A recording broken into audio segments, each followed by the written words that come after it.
ಎಲ್ರಿಗೂ ನಮಸ್ಕಾರ. ನಮ್ಮ ಪಯಣ ಕ್ಯೋಟೋ ಮತ್ತು ನಾರಾ ಕಡೆ.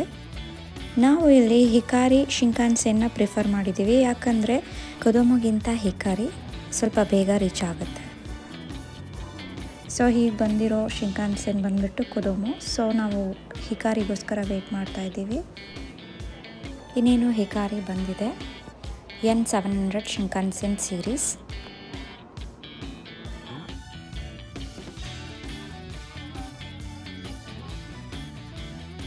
ಕ್ಯೋಟೋ ತಲುಪಿದ್ವಿ.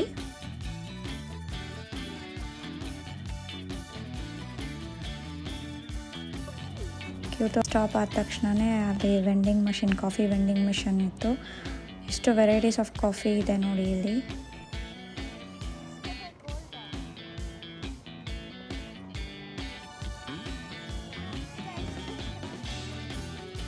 ಇದು ವೇಟಿಂಗ್ ಹಾಲ್. ತುಂಬ ಚಳಿ ಇದ್ದಾಗ ಇಲ್ಲಿ ಹೀಟರ್ ಫೆಸಿಲಿಟಿ ಇರುತ್ತೆ. ಕ್ಯೋಟೋ ನಗರ ಯಾಕೆ ಇಷ್ಟು ಪ್ರಸಿದ್ಧ ಅಂತಂದರೆ, ಕ್ಯೋಟೋ ಜಪಾನಿನ ಹಳೆಯ ರಾಜಧಾನಿಯಾಗಿದ್ದು, ಇಲ್ಲಿ ಸುಂದರವಾದ ದೇವಾಲಯಗಳು, ಶಾಂತವಾದ ತೋಟ ಕಣ್ಣಿಗೆ ಕಾಣಸಿಗುತ್ತದೆ. ಹಾಗೆ ಪಾರಂಪರಿಕ ಸಂಸ್ಕೃತಿ ಇಲ್ಲಿ ನೆಲೆಯೂರಿದೆ. ಜೊತೆಗೆ ಆಧುನಿಕತೆಯನ್ನು ಅಳವಡಿಸಿಕೊಂಡು ಬಂದಿದೆ. ಕ್ಯೋಟೋ ಸಿಟಿ ಸಬ್ವೇ ಈ ಕಡೆ. ನಾವು ಲಗೇಜ್ನ ಇಲ್ಲೇ ಇಟ್ಬಿಟ್ಟು ಕ್ಯೋಟೋಯಿಂದ ನಾರಾ ಕಡೆ ಹೋಗೋದಕ್ಕೆ ಪ್ಲ್ಯಾನ್ ಮಾಡ್ತಾಯಿದ್ವಿ. ಸೊ ಹಾಗಾಗಿ ಅಲ್ಲೇ ಹೋಗ್ತಾ ಇರಬೇಕಾದ್ರೆ ಲಿಂಡಿಟ್ ಶಾಪ್ ಕಾಣಿಸ್ತು. ಲಿಂಡಿಟ್ ಚಾಕ್ಲೇಟ್ಸ್ ಅಂದರೆ ಯಾರಿಗಿಷ್ಟ ಇರಲ್ಲ ಹೇಳಿ. ಸೊ ಹಾಗಾಗಿ ಸ್ಯಾಂಪಲ್ ಇದ್ದರೆ ನೋಡೋಣ ಅಂತ ಹೊರಟ್ವಿ. ಆ ಕಲರ್ಫುಲ್ ಚಾಕ್ಲೇಟ್ಸ್ನ ನೋಡ್ತಾ ಇದ್ದರೆ ಎಷ್ಟು ಖುಷಿ ಆಯಿತು ಅಂದರೆ, ಓಕೆ ಸುಮ್ಮನೆ ನೋಡ್ಕೊಂಡು ಹೋಗೋಣ ಅಂತ ಬಂದ್ವಿ. ಬಟ್ ನಿಮಗೆ ಗೊತ್ತಲ್ಲ, ಚಾಕ್ಲೇಟ್ಸ್ ಅಂದರೆ ಮಕ್ಕಳಿಗೆ ತುಂಬ ಇಷ್ಟ. ಸೊ ಚಾಕ್ಲೇಟ್ಸ್ನ ನೋಡಿದ ತಕ್ಷಣವೇ ಒಂದು ಟ್ರೈ ಮಾಡೋಣ, 2 ಟ್ರೈ ಮಾಡೋಣ ಅಂತ ಶಾಪಿಂಗೇ ಶುರುವಾಗೋಯಿತು.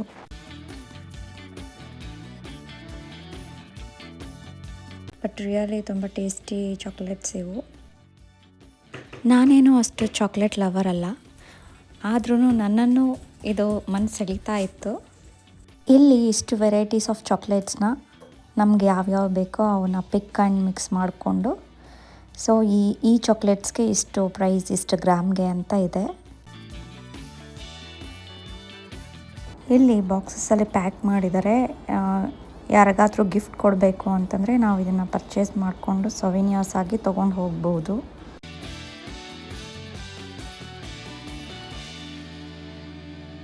Cute bars. ಚಾಕ್ಲೇಟ್ಸ್ ತಿನ್ನೋದಕ್ಕಿಂತ ಚಾಕ್ಲೇಟ್ಸ್ ರ್ಯಾಪರ್ಸ್ನ ತುಂಬ ಕಲೆಕ್ಟ್ ಮಾಡೋ ಹುಚ್ಚು ನನಗಿದೆ. ನಿಮಗೂ ಕೂಡ ಈ ಥರ ಚಾಕ್ಲೇಟ್ ರ್ಯಾಪರ್ಸ್ನ ಕಲೆಕ್ಟ್ ಮಾಡೋ ಹವ್ಯಾಸ ಏನಾದರೂ ಇದೆಯಾ? ಕಮೆಂಟ್ ಮೂಲಕ ತಿಳಿಸಿ.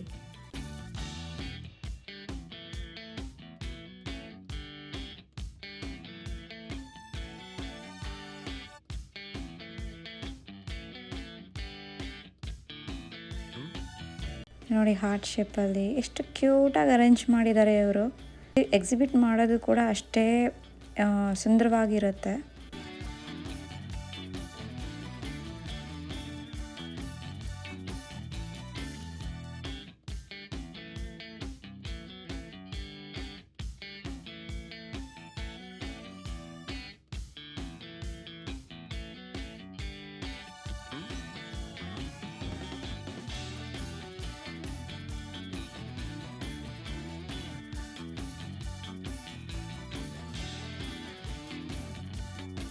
Finally we ended up buying these many chocolates. Total ಬಂದುಬಿಟ್ಟು 4740 ಆಯಿತು ಇದಕ್ಕೆ.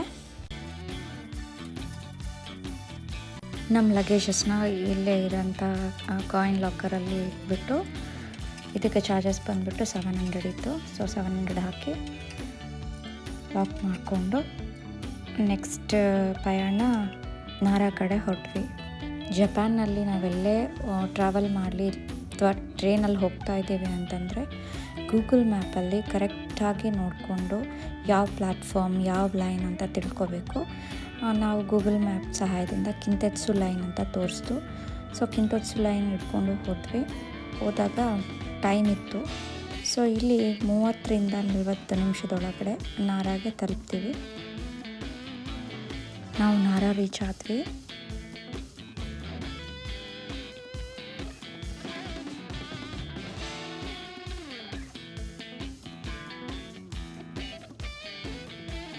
ನಾವು ನಾರಾ ರೀಚ್ ಆಗೋದ್ರೊಳಗಡೆ ಮಧ್ಯಾಹ್ನ ಆಗಿತ್ತು.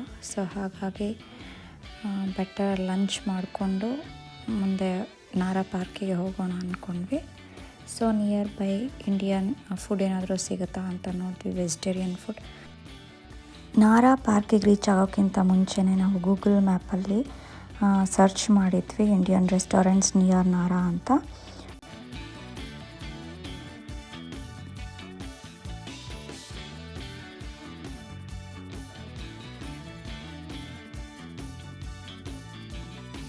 ಇದು ಬಂದ್ಬಿಟ್ಟು ನೇಪಾಳಿ ರೆಸ್ಟೋರೆಂಟ್.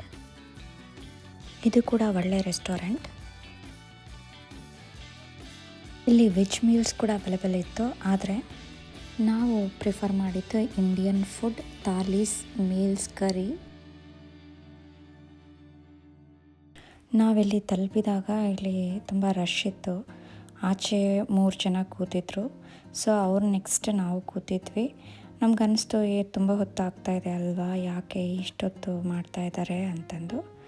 ಕೊನೆಗೂ ನಮ್ಮ ಟರ್ನ್ ಬಂತು. ನಾವು ಒಳಗಡೆ ಹೋದ್ಮೇಲೆ ಗೊತ್ತಾಯಿತು, ಓಕೆ ಇಲ್ಲಿ ರೆಸ್ಟೋರೆಂಟ್ ತುಂಬ ಚಿಕ್ಕದಿದೆ. ಸೊ ಜಾಗ ಸಾಕಾಗೋದಿಲ್ಲ. ಹಾಗಾಗಿ ಬೇರೆ ಕಸ್ಟಮರ್ ತಮ್ಮ ಫುಡ್ನ ಮುಗಿಸ್ಕೊಂಡು ಆಚೆ ಹೋಗೋವರೆಗೂ ಇನ್ನೊಬ್ಬ ಕಸ್ಟಮರ್ಗೆ ಅಲೋ ಇಲ್ಲ ಅಂತ. ಜಪಾನಿನ ರೆಸ್ಟೋರೆಂಟಲ್ಲಿ ಆಲ್ಮೋಸ್ಟ್ 2 ಅಥವಾ 3 ಜನ ಇದ್ದರೆ ಅವರೇ ಅಡುಗೆ ಮಾಡೋದು, ಅವರೇ ಬಡಿಸೋದು, ಅವರೇ ಎಲ್ಲ ಕ್ಲೀನಿಂಗ್ ಮಾಡೋದು, ಪ್ರತಿಯೊಂದು ಕೆಲಸ ಅವ್ರ ಮೇಲೇ ಇರುತ್ತೆ. ಸೊ ಹಾಗಾಗಿ ಎಲ್ಲ ನಿಧಾನವಾಗಿ ನಡೆಯುತ್ತೆ, ಅಲ್ಲಿವರೆಗೂ ಕಾಯಬೇಕು. ಜಪಾನಲ್ಲಿ ನಮ್ಮ ಇಂಡಿಯನ್ ಕ್ವಿಸಿನ್ ನೋಡಿ ತುಂಬಾ ಖುಷಿ ಆಯಿತು. ಊಟ ಕೂಡ ಅಷ್ಟೇ ತುಂಬ ಡೆಲಿಷಿಯಸ್ ಆಗಿತ್ತು. ಮತ್ತೆ ಸಿಗೋಣ ಮುಂದಿನ ವಿಡಿಯೋದಲ್ಲಿ. ಧನ್ಯವಾದಗಳು.